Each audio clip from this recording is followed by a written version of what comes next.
Landmark వద్ద deputy CM బట్టి విక్రమార్క మాట్లాడుతున్నారు. లైవ్ చూద్దాం. పోరాటాలు చేసి తెచ్చుకున్నటువంటి స్వతంత్ర భారతదేశ ప్రజాస్వామ్యం ఈరోజు పెద్ద ఎత్తున నష్టపోతా ఉంది. ఈ ప్రజాస్వామ్యం పైన దాడి జరుగుతూ ఉంది. తెచ్చుకున్న ప్రజాస్వామ్యం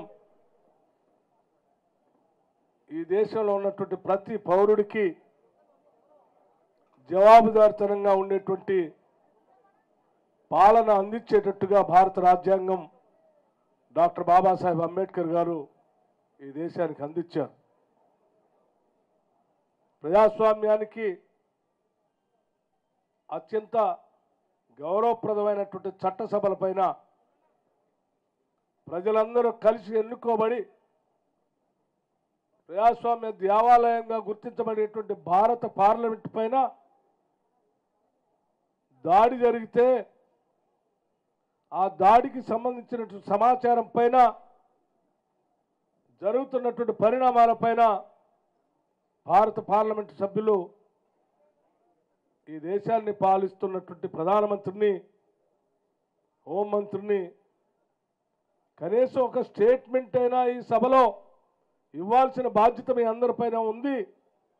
స్టేట్మెంట్ ఏంటి అంటే అసలు దాడి సంబంధించినటువంటి సమాచారమే లేదన్నట్టుగా, ఏమీ జరగలేదన్నట్టుగా ఈ ప్రధానమంత్రి గారు కానీ, హోంమంత్రి గారు కానీ, భారతీయ జనతా పార్టీకి సంబంధించిన కేంద్ర ప్రభుత్వం వాళ్ళ కార్యకలాపాలు చూస్తూ ఉంటే నిజంగా ఈ భారతదేశం ఈరోజు ఎటువంటి శక్తుల చేతుల్లో ఉందో దీని ద్వారా మనకు అర్థం అవుతా ఉంది.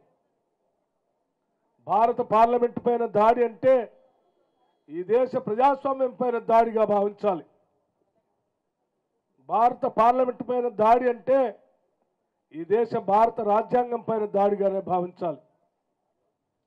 అందుకే ఈరోజు బాధ్యత కలిగిన పార్లమెంటు సభ్యులందరూ ఈరోజు పార్లమెంట్లో 13వ తారీఖు నాడు జరిగినటువంటి దాడిపైన చాలా స్పష్టంగా సభలో చర్చ జరగాలి, దానికి సంబంధించిన సమాచారం సభకి ఇవ్వాలి అని అడిగిన పాపానికి ఈరోజు దాదాపు 146 మంది పార్లమెంటు సభ్యుల్ని భారత పార్లమెంట్ నుంచి సస్పెండ్ చేశారు అని అంటే అసలు ఇంతకంటే సిగ్గుచేటైనటువంటి అంశం ఈ భారతదేశంలో ఎప్పుడు జరగలేదనే చెప్పక తప్పనిసరి పరిస్థితిలో చెప్తా ఉన్నాను. ఇది చాలా దుర్మార్గం. ప్రశ్నిస్తే అరెస్టులు, ప్రశ్నిస్తే భారత పార్లమెంట్ నుంచి బహిష్కరణ. అంతిమంగా భారత ప్రజాస్వామ్యంలో ఈరోజు స్వేచ్ఛగా మాట్లాడేటువంటి హక్కు లేదు, స్వేచ్ఛగా భావ వ్యక్తీకరణ చేసే పరిస్థితి లేదు.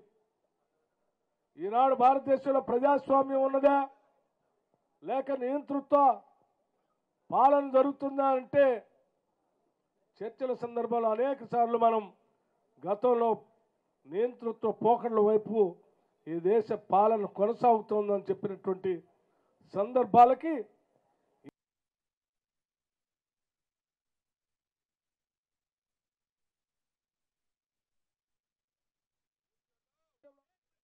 ప్రజాస్వామ్యవాదులారా ఒక్కసారి ఆలోచన చేయండి.